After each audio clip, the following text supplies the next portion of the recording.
Good morning to you, good morning. What is it today? Friday the 27th of October 2023. And it looks like a lovely morning. The forecast says that's all about to change. But we need to make best use of what windows of opportunity we have. I'm looking at the clouds and I think the forecast for today is about right. Little bit of bright followed by lots of rain. So we're going to spend a little bit of time toddling about in the garden and pulling weeds up and things like that. And a little bit of time. Then when the rain sets in, we can get in and do internal sorts of things. But what is today? Well, it's Friday, so Friday, it's a day for eating fish, and Friday traditionally is a penitential sort of day when we think about other things, greater problems. And the Pope has declared today as a day of fasting and prayer for world peace. I hope that all of you will join in with that idea. At the moment we're living in a very strange world with lots of dangerous stuff going on. The newspapers at the moment are full of war in Palestine, in Gaza, between Israel and Hamas. The bits of paper that aren't full of that are sadly still obliged to cover the war in Ukraine. And what's pushed out of the news, out of the papers, is all of the war and grief and troubles that are going on in other places. Just because Gaza or Ukraine grabs the headlines doesn't mean that the rest of the world is at peace. This morning we all wake up feeling very sorrowful for the people of Maine in the United States. Not war, although for the multiple victims it must have felt rather like war. So yes, today perhaps we can all join in prayers for peace and do our own little bit to encourage and engender peace. Perhaps if we want less, because at the root of virtually all conflict is want.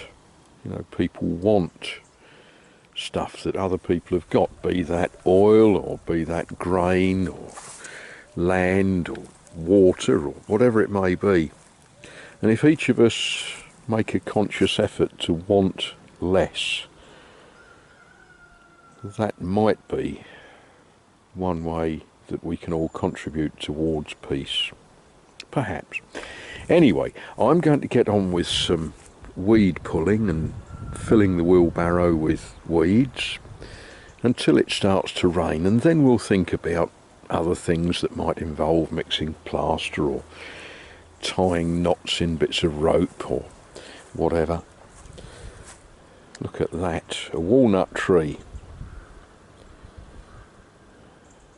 Yes, will I live long enough to eat walnuts from my own walnut tree? Who knows? I'll tell you later.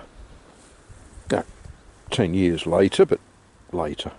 And as we do this tidying up, we are thinking about what are we going to plant here next year?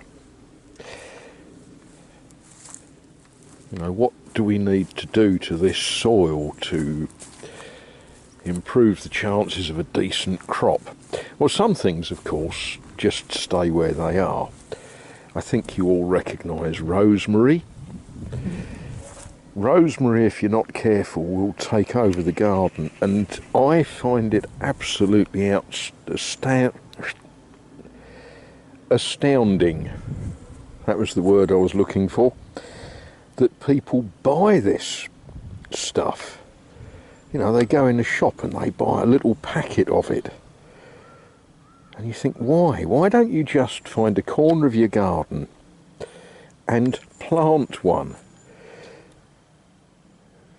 Once it's got its roots in the dirt, that will grow and grow and grow. And how much do you need? Not very much at all. So rosemary, good thing to have. Strawberries, yeah, they gave me a reasonable crop of fruit this past year. They will do so again next. So that's good. This next bed, well, yes, that got away from me a little bit, but there's things in there that will be eaten. For example,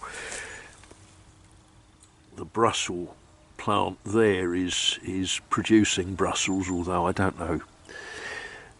That got stuck in there simply because I ran out of spaces to plant it. And it may be that it just provides food for caterpillars. I don't know, we'll see.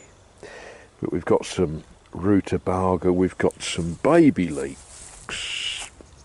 When you plant leek seed in planters, you very often end up with more than you know where to plant, so you just stick them in.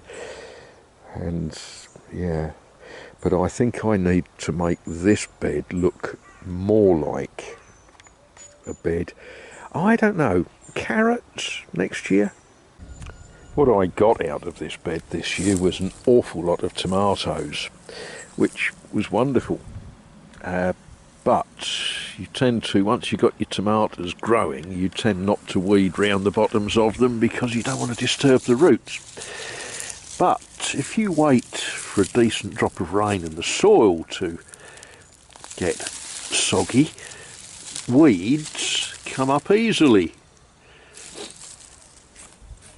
Try doing that in July.